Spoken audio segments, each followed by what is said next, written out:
So there is some announcements. So if you are interested in attending and if you have not already subscribed, please subscribe to the mailing list. I have sent these on the chat so you can have a look. The recording of the talk will be available here. Okay, that's great. The feedback about the talk can be given here. So this is a form which you can fill.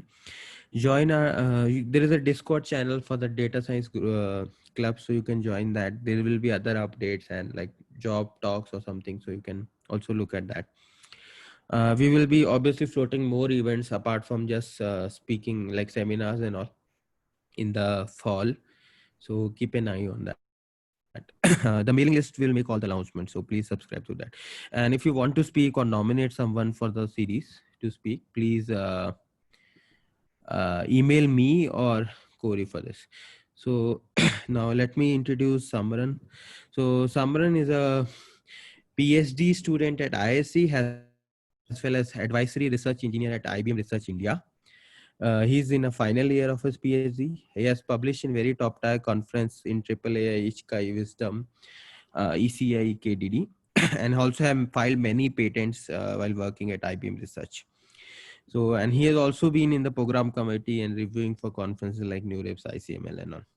So, without wasting any more time, I would let to Sambaran. And today he will be presenting on graph representation learning in the presence of community outliers, which is an interesting topic because it's somewhat related to outliers plus representation learning.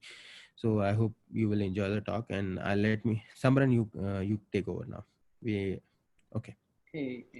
Thanks, Vivek, for the kind introduction. Hello everyone. So I'm Sambaran. So I want to thank all of you for attending the talk today. So I'll be talking on graph representation learning in the presence of community outliers.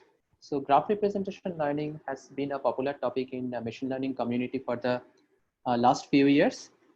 Now in this talk, I'll try to motivate and show you some results on the integration of graph representation learning and graph outlier detection in an unified framework.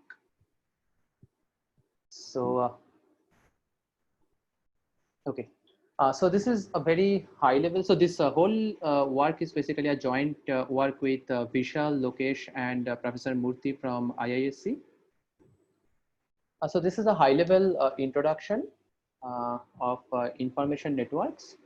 So I think all of us are already familiar with information networks, and information networks are ubiquitous in our daily life.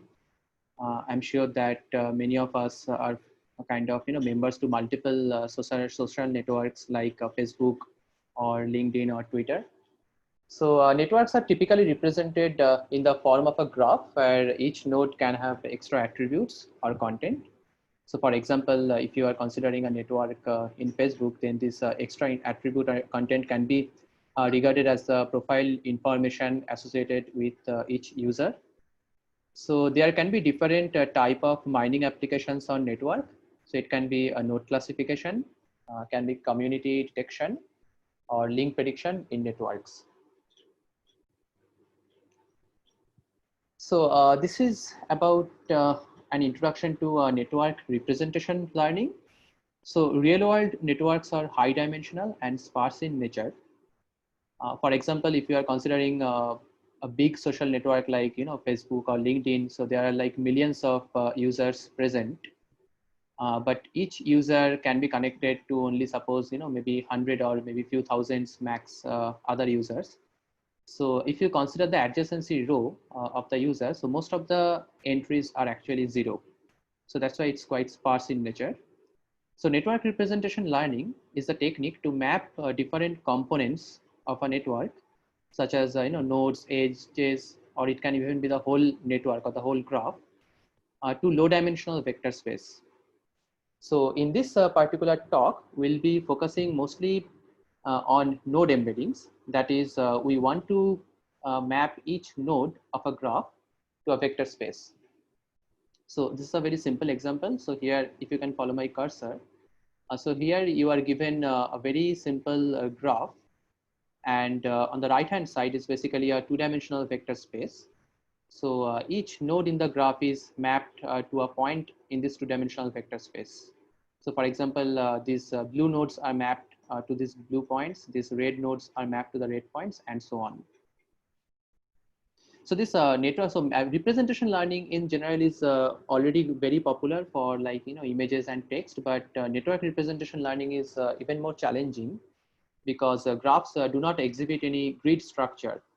So what I mean is that if you are considering an image, so as a pixel, so suppose if you are considering a grayscale image, right? So a pixel in that case has 8 neighbors fixed, and there is also an order between the neighbors.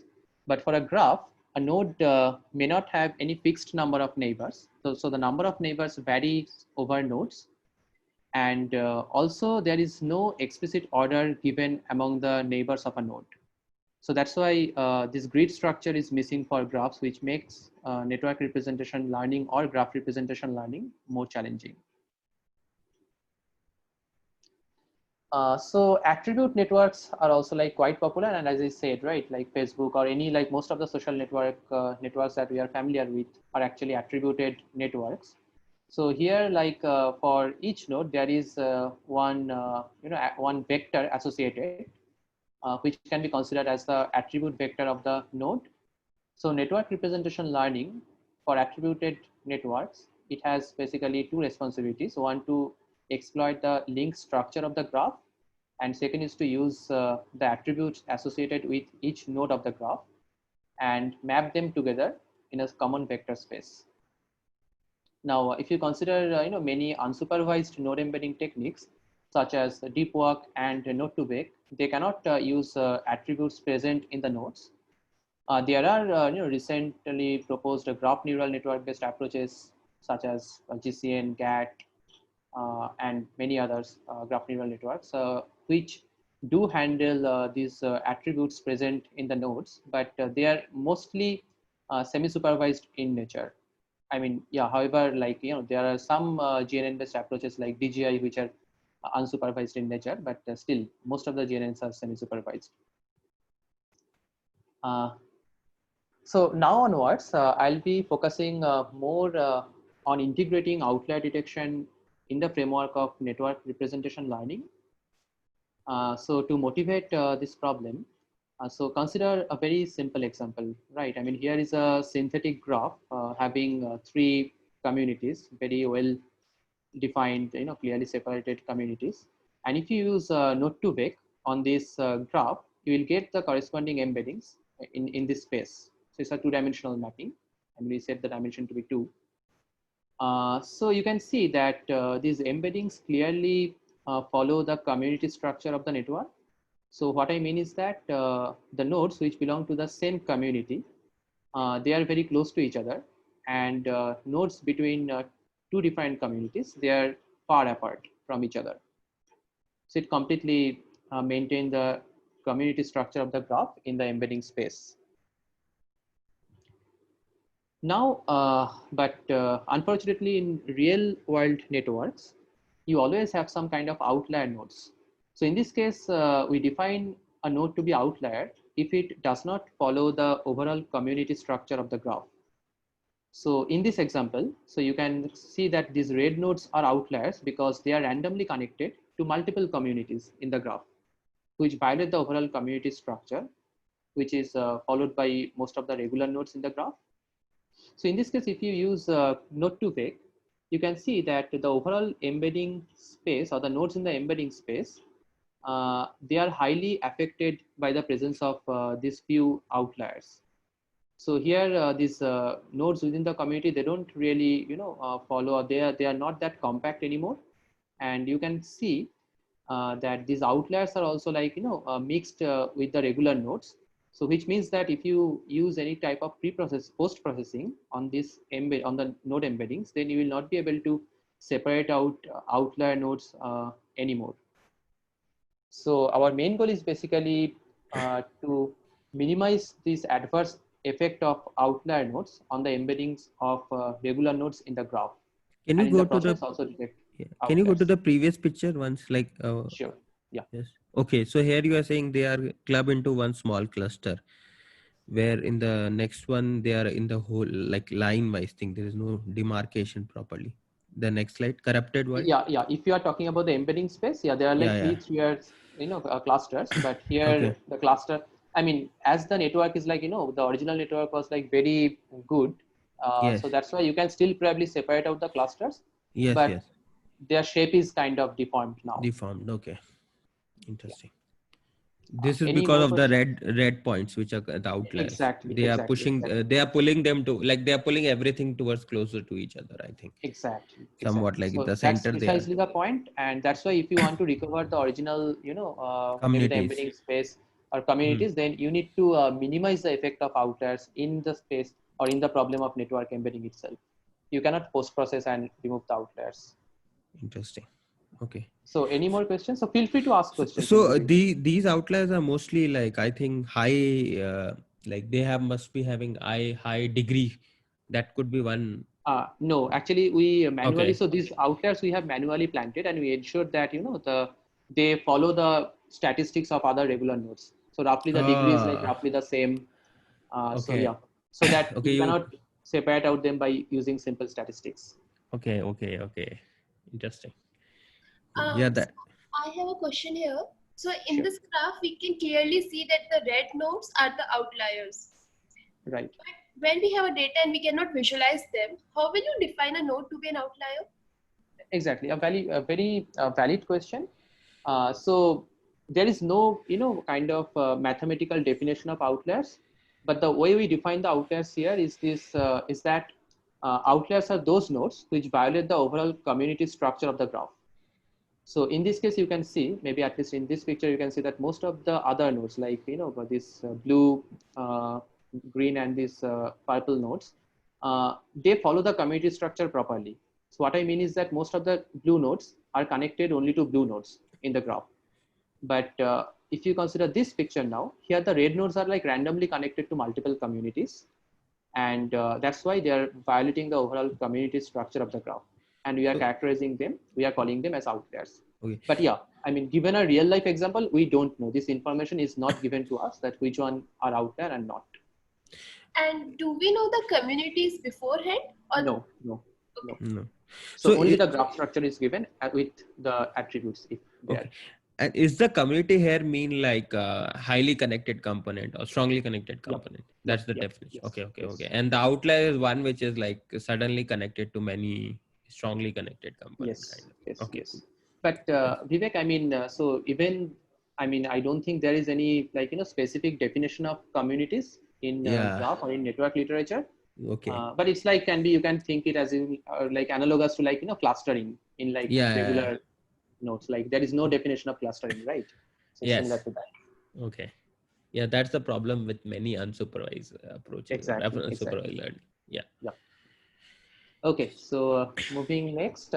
So this is our goal. We want to propose an unsupervised solution to learn and minimize the effect of unknown outlier nodes on the embeddings generated for the regular nodes of the graph. So the example that I have given, right? I mean, when you have the ideal network, there is no outlier. I mean, no planted outliers, but so in that case, the outlier scores of the nodes should be like, roughly similar to each other, but there can still be outlier scores, right? In some sense, outlier scores are like relative to each other. Yes. Uh, so, but when you have like, planted outliers, ideally what we want is that the outlier scores of these planted outliers are significantly more than most of the regular nodes in the network. So this is precisely an output of the algorithms that we'll be discussing soon.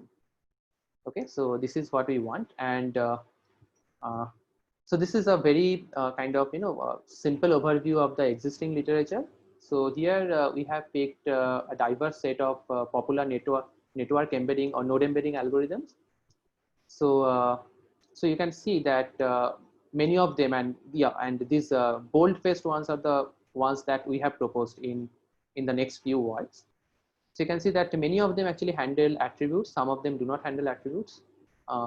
Most of them are like unsupervised. So we actually intentionally picked unsupervised algorithms because all the algorithms that we have proposed in our works, they are actually unsupervised in nature. So for the fair comparison, we have picked unsupervised algorithms from the literature. So Cyano is the only exception. I'll tell you why.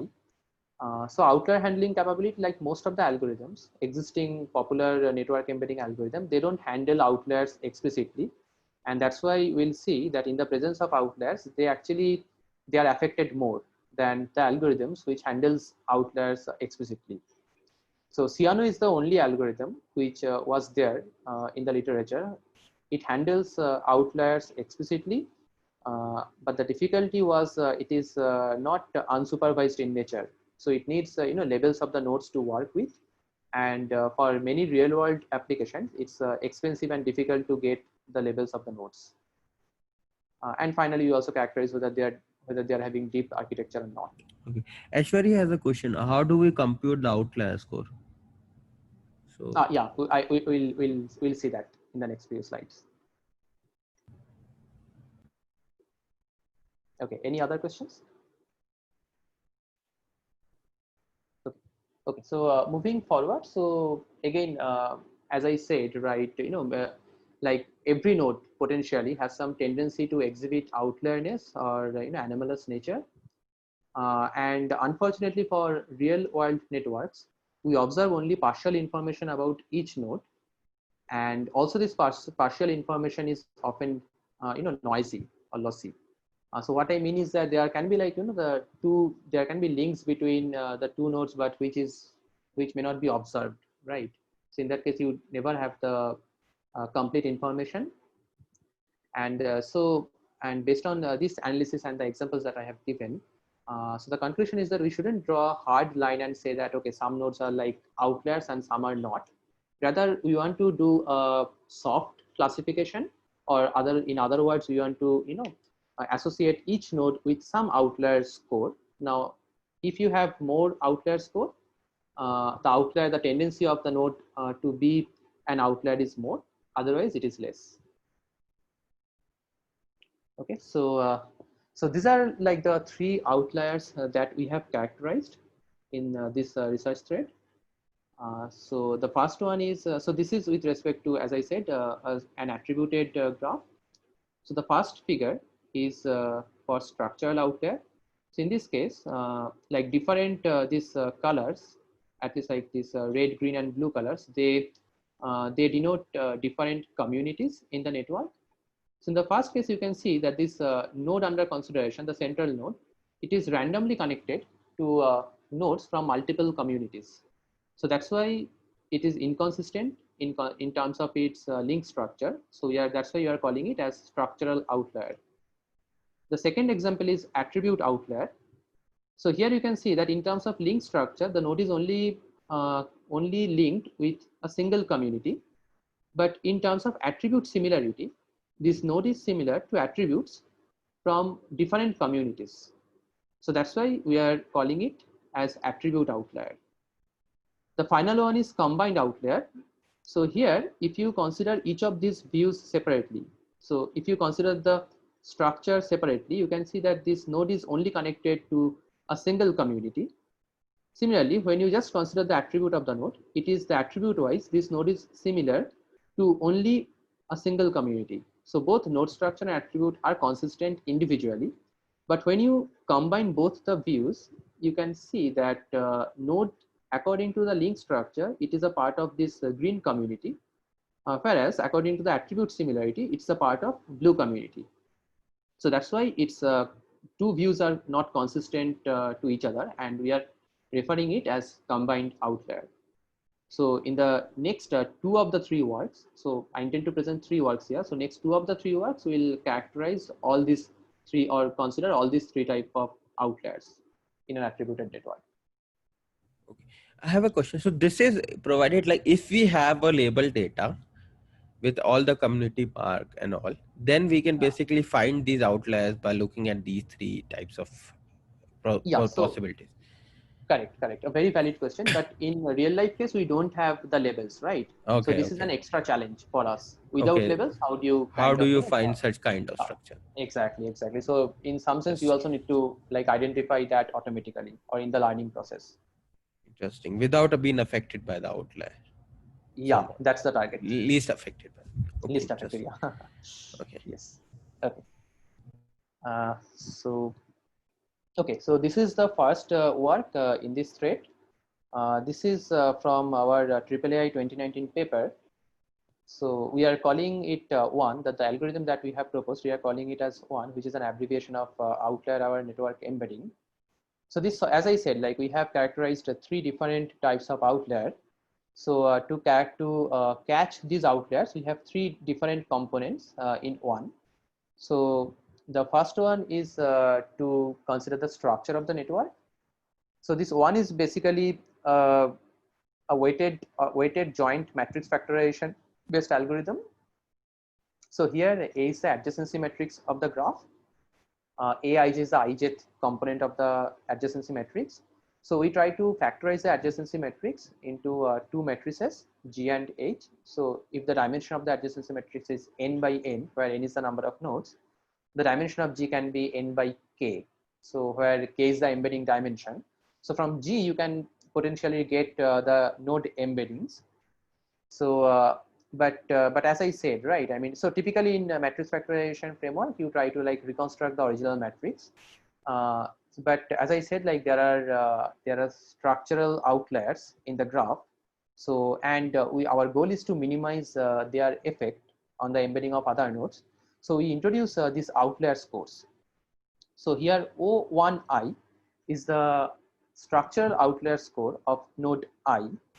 So as you can understand that more is the value of O1I, less would be the value of this log component, and correspondingly less would be the contribution of ith node in the uh, overall optimization component, right? Uh, so what it is, so of course, I mean, these, as I said, these we don't know which nodes are outliers, so we don't know the values of the ground truth values of O1I at the beginning. So we'll also learn it in the optimization framework. Okay, so similarly, structural part, we have also introduced the second loss component to capture attribute outliers. So here C is the attribute matrix of the graph. So the dimension of C should be like n cross D, where D is the length of the attribute vector associated with a node. So again, we factorize C into two matrices, U and V, but again, to capture the attribute outliers, we introduce this component O2I. So similar to the structural part, when the attribute outlierness of a node I, that is O2I, is large, this log of 1 by O2I will be less, and so correspondingly, the contribution of ith node in this component of the loss will be reduced. Why we are factorizing the attribute matrix? Because capital D is large. Yes, so capital D is large, and also I is also, the number of nodes is also large, right? Okay, but So that n is probably the main factor. So n is okay. Okay. and also the problem is that this typically the attribute metrics are like super sparse in nature. So you can Oh, think it okay. as like a bag of word model type of matrix. Interesting. So most of the entries are like 0. Okay, and why we are not doing the edge like uh so like one is we can do n we are factorizing the attribute matrix, but I can also factorize the correlation of attributes basically, like n cross d cross n, like which will be n cross. So the N first cross n, yeah, I factorization, understand. Yeah, yeah. yep. So the first factorization is basically like looking at similarity across the nodes, but the Right. second factorization is just trying to learn a compressed Yes. embedding of the attributes. So Yes. that's why I Yes. was thinking like Yeah. I think this is a very valid question. I mean, you can potentially do that also. yes. But here we preferred to factorize the attribute matrix directly, and then Okay. we'll connect the two embedding matrices G and U in the next Oh, talk. okay. Okay. We'll see Okay. it out. Okay. Okay. Cool. Okay. So yeah, so as you can understand, right, G is the structure embedding matrix, and U is the attribute embedding matrix. Now the third component is to combine the G and U. So one can potentially do that. So to minimize the distance between G and U directly. So I think here U, it should be UIK. There is a typo here. Anyway, so but the problem is that in the previous slide, as you can see that this G and U are generated independently. So there is no guarantee that the features of these two matrices are aligned. So in that case, taking a direct, subtraction, I mean, in that case, subtracting one matrix from the other may not make sense. So in that case, to to avoid this problem, we introduce this matrix W, which we are calling as a transformation matrix. The purpose of this matrix is to align the features of the matrix G and U, so that we can take, we are able to subtract one from the other. So in this case, W aligns the, or kind of, aligns the features of this matrix U, so that it is compatible with G. And to address the combined outliers, so combined outliers are basically captures the inconsistency between structure and attributes. So to characterize or to catch combined outliers, we introduce this term O3I, which is the combined outlier score of the node I. So again, if the combined outlier score is more, there will be like the contribution of ith node will be less in the loss component. So the final objective function of one has these three is basically a weighted sum of these three components that I described. And of course, we introduce some constraints to ensure that we get a meaningful minima of this optimization function. Like we assume that the outlier scores are kind of bounded. They are like, non-negative. Actually, they're like positive and bounded. And we also assume that this matrix W to be orthogonal. So the final node embedding matrix can be computed as the average of G plus UW. So I'm not going to the details of how do we solve this optimization problem, but I mean, of course, you can check the paper or you can ping me offline. But we are able to derive closed form update rules for all the variables of the final loss function and theoretically show the convergence of the algorithm. And because of these guarantees, you can see that on real world data sets, it converges really fast. So Sciteshare and PubMed, they are like, kind of very popular data sets for all these network embedding works. This is to give you some intuition about the I guess outlier someone score. has a question. Aishwarya, do you have a question? Yeah, I have a question. Okay. Yeah. Oh, okay. We can just go back to the slide in which you show how you factorize the attribute matrix and the structure matrix. Sure. Yeah. Yeah. So here we see that the adjacency matrix is being factorized into G and H, right? Right. And similarly, the attribute matrix is being factorized into U and D. So Right. now the complete information of A is actually being stored into G and H. But somehow when we are combining G and U, we are ignoring the information which is there in H and V. Either we can do that H and G should have very similar values, which we haven't done anywhere. So don't you think so there is a loss of information here which can be useful? So actually there are like, multiple works which works on like not including outliers, but on network embedding. They use symmetric matrix factorization. So as you said, right, I mean, they use like GGT instead Yeah. of introducing a separate matrix H. But what we observe that this type of, so at least empirically we have observed that, having two different metrics actually helped in that case. And and we explicitly minimize the distance between G and this transform matrix U to ensure that these two embeddings are kind of compatible to each other. But I think what you have said is valid point. But at least empirically, we have not seen. So we compared with multiple embedding techniques, and we have, I think, in terms of experiment, it is kind of performs at least comparable to state of the art. I see. So basically what I'm trying to say here is that G and H represents the embedding for each node in the k-dimensional space, right?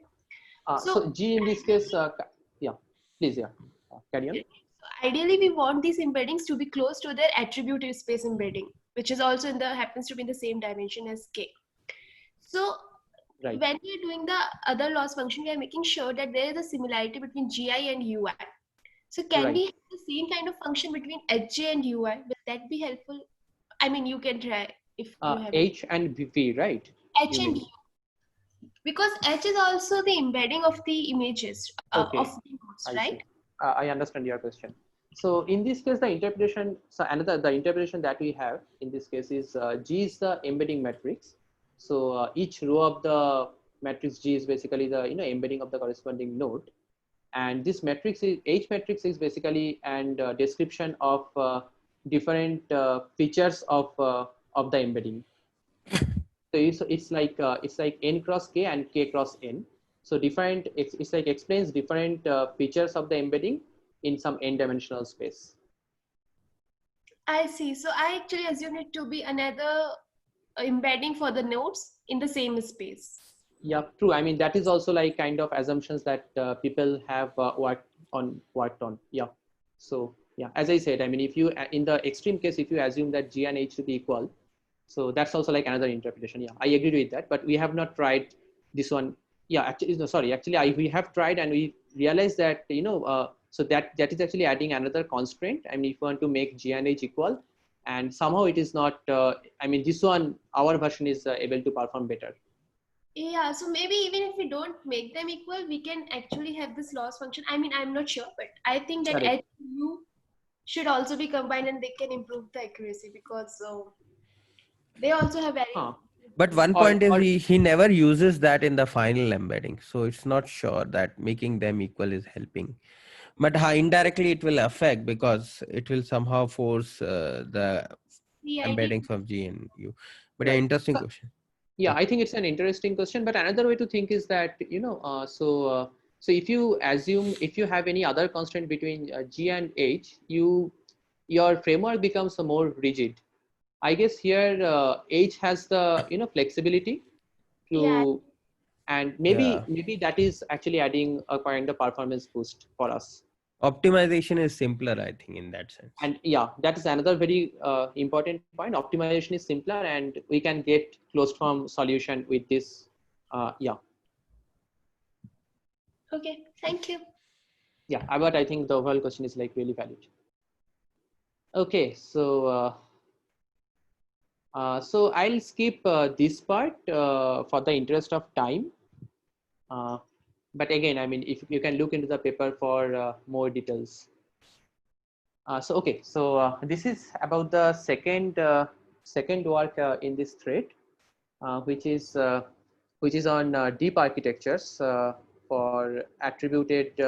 I mean, outlier our attributed network embedding. So as we have seen, right? One is based on. Uh, so by the way, yeah, I'll show the experimental results of one and these two algorithms together at the end of this work.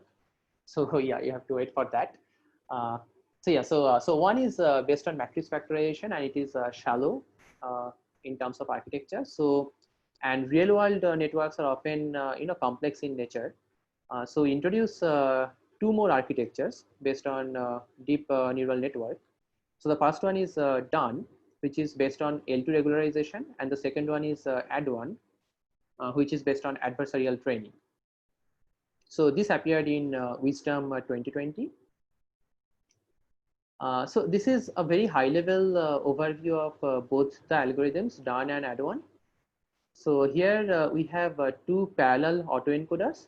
The first autoencoders capture the the first autoencoder captures the link structure of the network. So the input is the adjacency matrix. And the second autoencoder captures the attribute part of the network.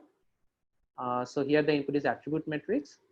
So we try to, of course, recall, you see how we define all the loss components here. But here from the hidden code of both the encoders, we get the structure embeddings and the attribute embeddings. Then in done, we use this kind of L2 regularization to combine the embeddings, node embeddings from structure and attribute. And add one, we use adversarial training to kind of connect these two embeddings. Okay, so potentially you can use any type of autoencoder in this framework. It can be maybe a GNN based, a graph neural network based autoencoder, but in this particular, I mean, for our implementation, we have used simple vanilla autoencoder. So these are the various loss components that we have in done and add one. So the first few components are common across them. The first one is based on structure, proximity of the structure. So here, as I said, xi is the adjacency matrix, adjacency row of the ith node. Actually used some other version of adjacency matrix, but for the time being, you can assume it as like a direct adjacency row.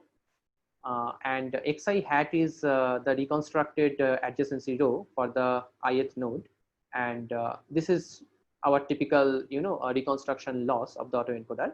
But again, similar to one, in done also we minimize the effect of structural outliers by introducing these terms OIS. So as you can see that if OIS is more, the contribution of ith node will be less as expected.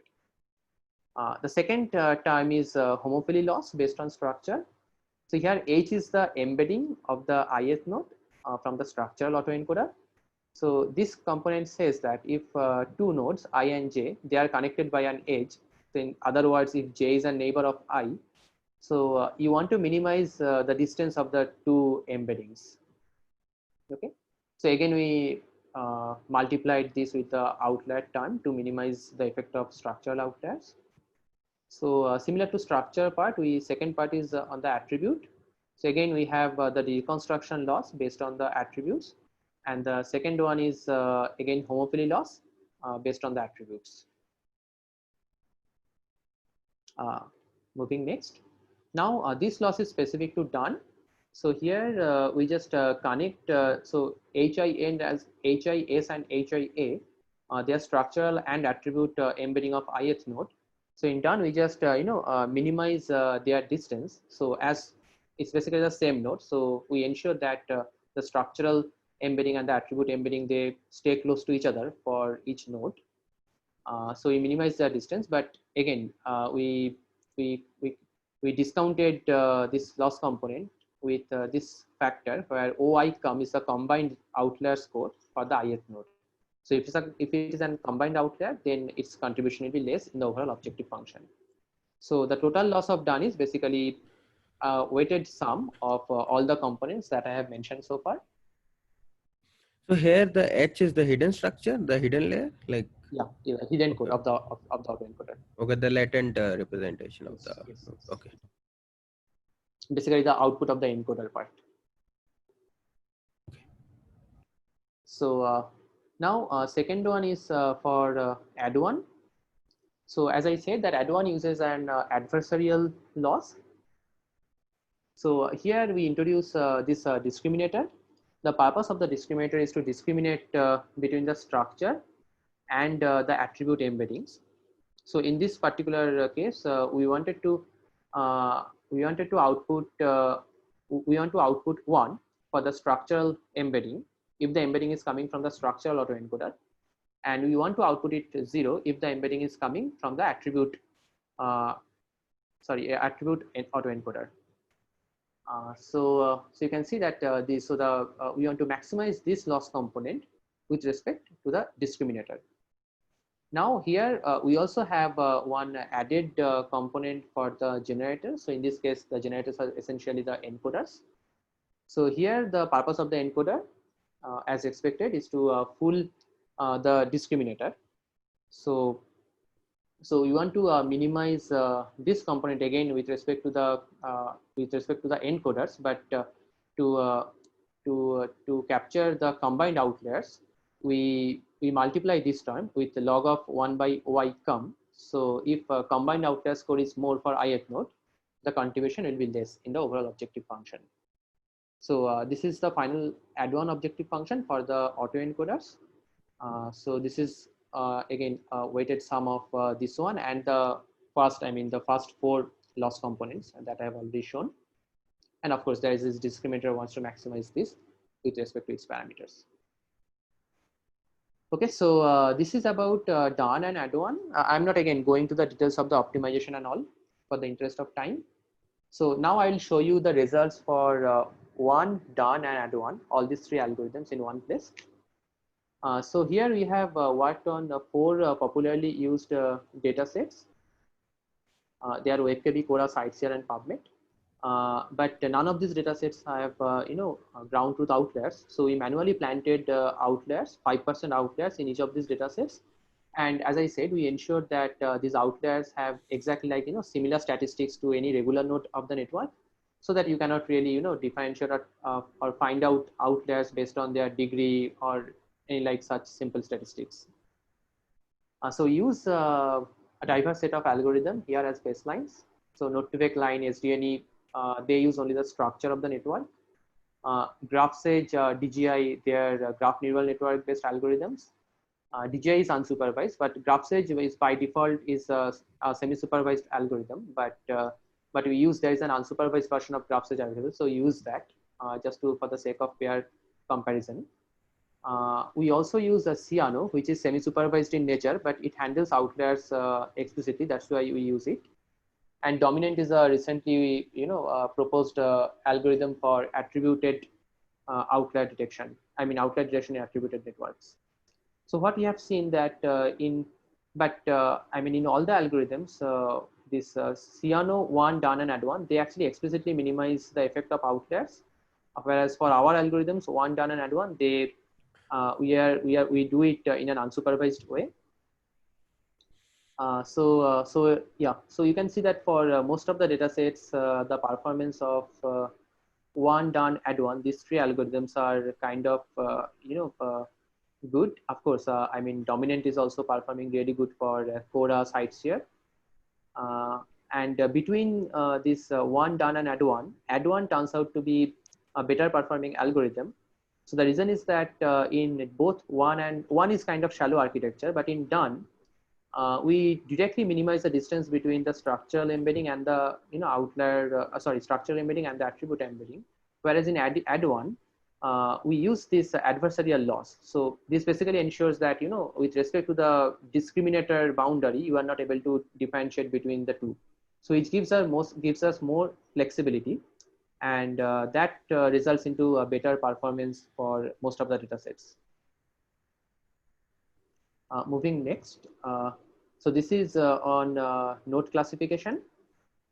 So here also we see that though our proposed approaches are like we essentially or we explicitly minimize the effect of of outliers in the network embedding, but I mean, I will not say but it's like as expected, we are able to perform better for standard downstream tasks like node classification, because again, I mean, these data sets are like planted. I mean, we have planted outliers in each of these data sets, and because of those outliers, the algorithms which don't handle those outliers explicitly, such as Node-to-Vec, like all the algorithms, most of the algorithms here, DGI, GraphSage, and so on, they actually suffer significantly because of the presence of the outliers. Whereas our algorithms which minimize the effect of outliers directly into this framework, they are less affected by the outliers and perform good for node classification. The similar observation we can make for clustering also. Here we have shown the results on both type of data set, without outlier and with outlier.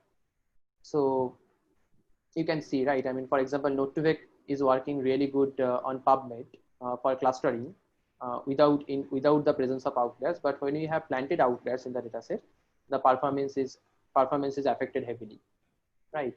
So this can be seen actually more explicitly in the next slide, where we compare the performance of the algorithms, of each of the algorithms, on the seeded, which is basically the unseeded, which is basically the original data set, and the seeded version of the data set, which contains the planted outliers.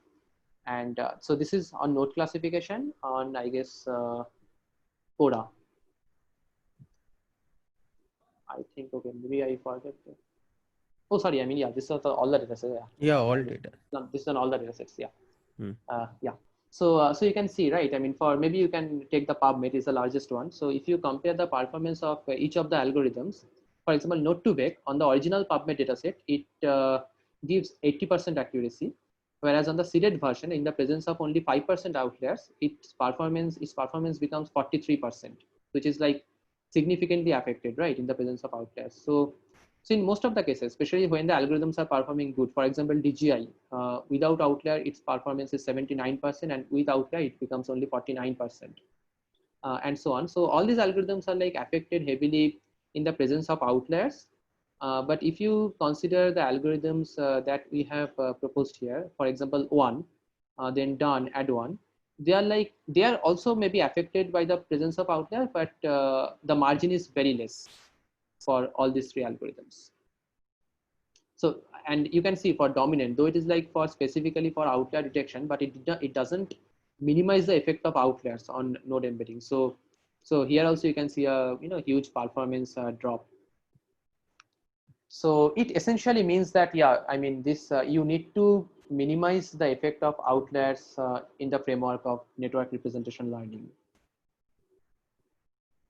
Okay, so any more questions so far?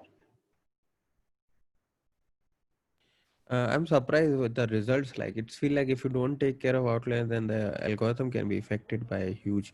Also, Exactly. like 50% is a huge Correct. trading. Well, generally, like if you have 50% trading side, like outliers, then it's a huge number of. Oh, no. So 50% is basically the training size. So essentially we generate the node embeddings in an unsupervised way. But after Okay. that, suppose if we are using something like logistic regression, I think we have used logistic regression here. So Okay. logistic regression. So in logistic regression, we are giving 50% node levels to train the parameters of the, or to train the logistic regression Oh, classifier. okay. Okay. Okay. So yeah. So outliers are still only 5% in each of these data sets. So what is this? Oh, 50% is the training size. Okay. Outliers is 5% only. Okay. Outlier is 5%. 50% is the training Okay. size, and that too to train the logistic regression, because Yeah, yeah, yeah. all those algorithms we have generated, like embeddings in an unsupervised way. Okay. Why did you do 50%? Just like for speed up or like? Uh, I mean, you can even give it less or more. I think for node classification experiment we varied it Yeah, from yeah. 10% to 50%, but Oh, for okay. table we have just taken 50%. Okay. Yeah.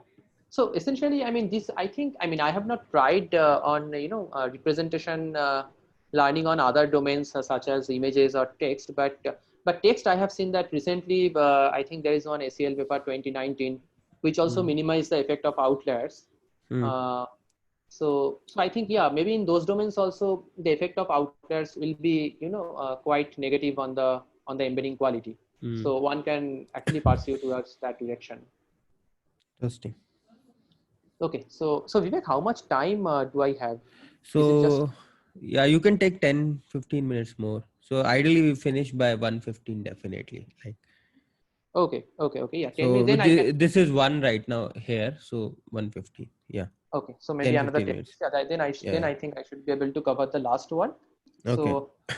So this last work is about a deep multi-class graph description.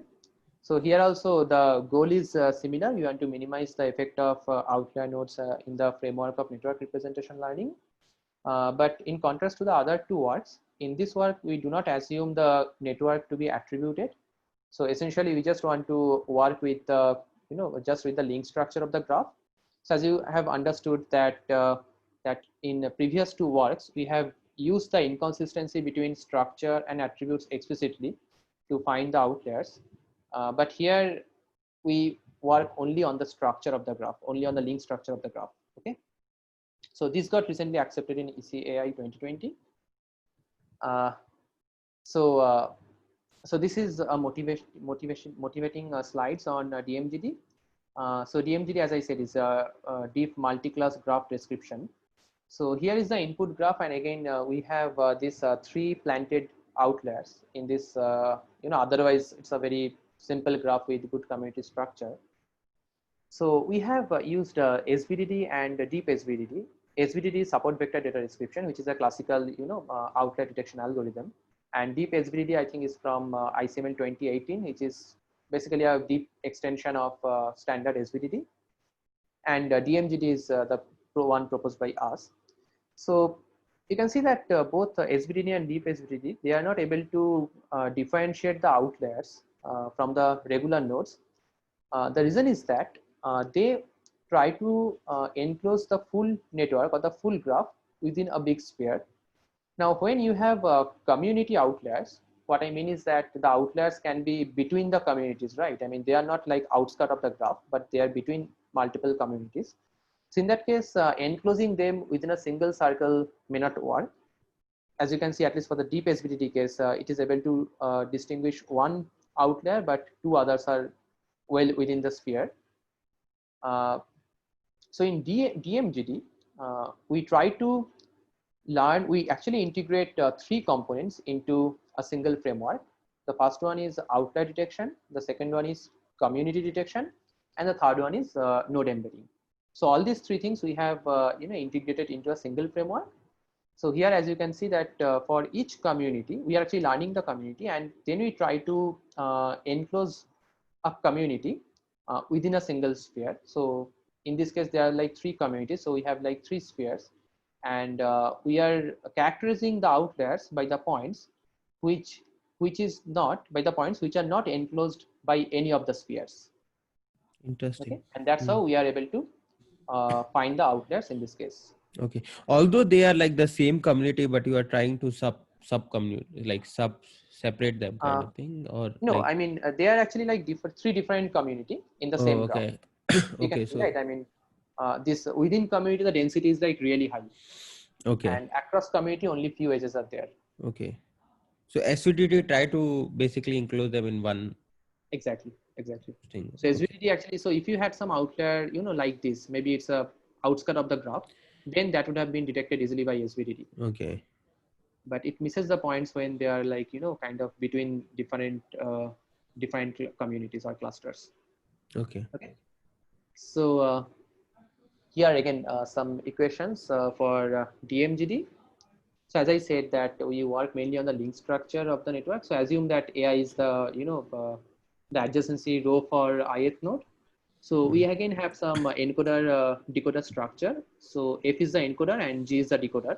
So this first component here is basically the reconstruction loss, Yes. and the second component is homophory loss. So we say that so F is the encoder. So F of AI is the embedding of the ith node. So we say that if I and jth node are connected by an edge, we want to minimize the distance. Now, so this is probably a standard network embedding, can be considered as a standard network embedding technique, right? So Yes. now the second parts here, this actually like learned communities and also outliers. So as I said that for each community, so we assume that we already know the number of communities, as an input. Of course, we don't know the communities, but only the number of communities. So for each community, we try to learn a sphere. So for the kth community, the radius of the sphere is rk. And we also, for each node in the graph, we introduce this flag variable zeta I. So the idea is that for each node, so it should be at most zeta I distance away from the boundary of its nearest community or its nearest sphere. Okay. So in this case, it basically are taking a minimum of among all the communities, and then this is the distance of the node, from the community center, and this term whole is the distance of the node from the boundary of the community, and this should be less than zeta I. Okay, the How do slack you get variable. the community center? Is Yeah, like everything will learn. Yeah, they are okay. the, as you can see that we want to minimize this. RC. Okay. R is basically the set of ready. Hmm. C is the community centers, and zeta are these variables. Okay. Hmm. So you can understand that if some node is outlier, which means that it will be like outside of all the communities. So for them, zeta will be strictly positive. Okay. Yes. And for regular nodes, zeta will be 0. Okay. So this is the overall optimization cost function for DMGD. So this is Look like basically little just, bit of SVM. I don't know why, but yeah, yeah, exactly. Actually, this it's is like margin based stuff. Like you're exactly, trying to have. exactly. Okay. Yeah. Exactly. But Interesting. the basic difference is that it also learns the communities in the network. So that's why you have k different spheres and all these things. Okay. Interesting. Okay. So so yeah, this, as I said, this is basically just a weighted sum of the components that I have shown before. So here are some theoretical results, theoretical guarantees on the number of outliers that we can detect from here.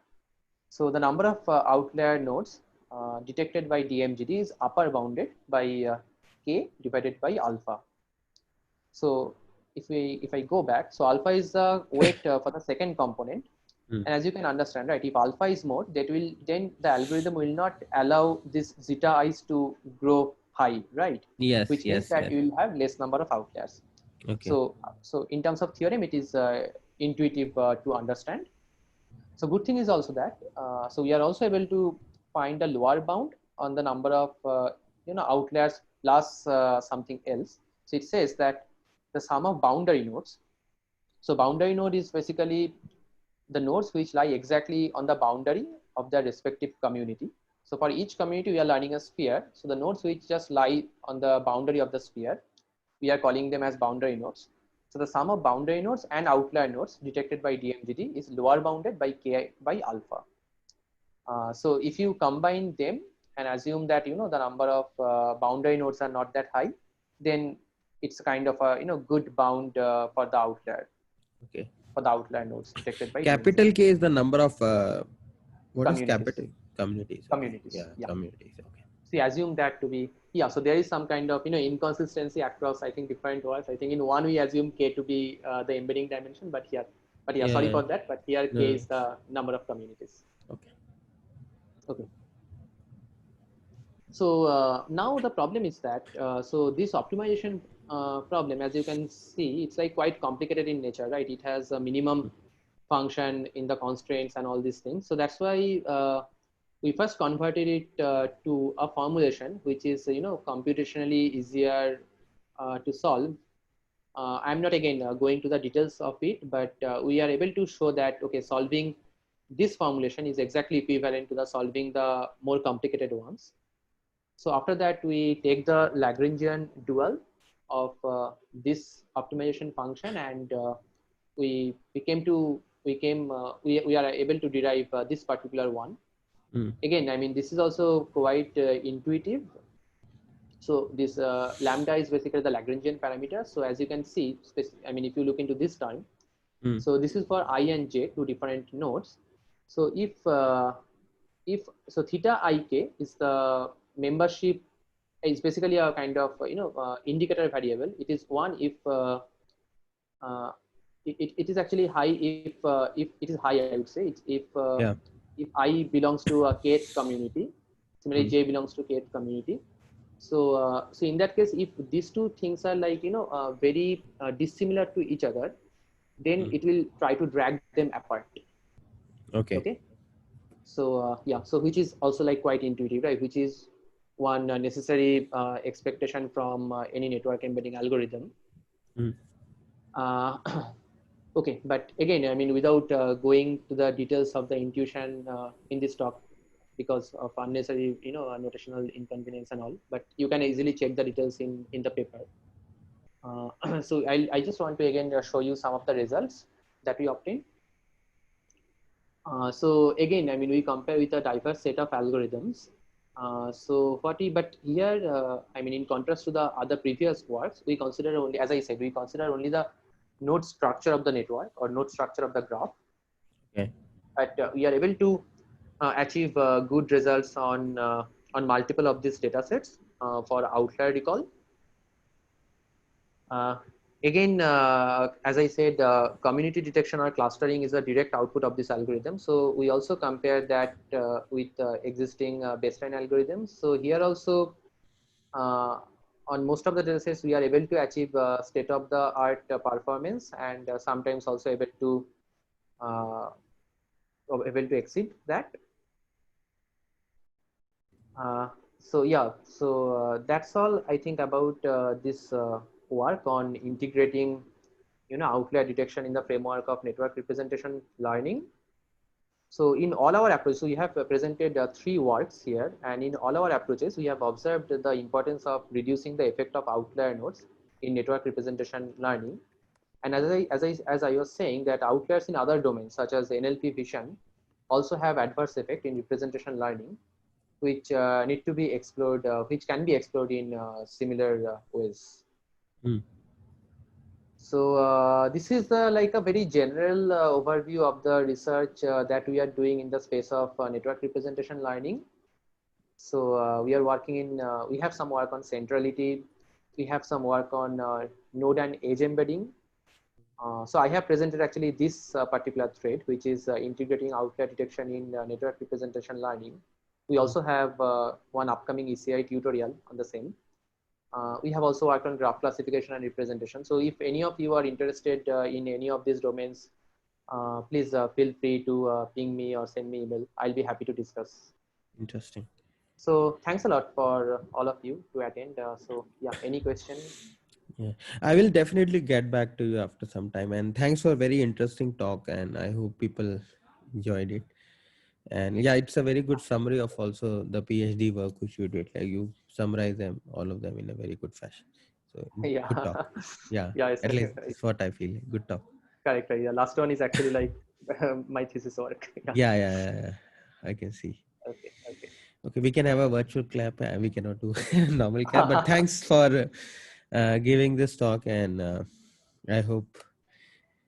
Yeah, thanks. I will share you the video, and also if I get any feedback with you. Okay. Sure. Thanks a lot, Thanks Vivek, a and lot. all of you to attend this. Thank Yeah. you. Thanks. Okay. Bye everyone. Bye. Meeting for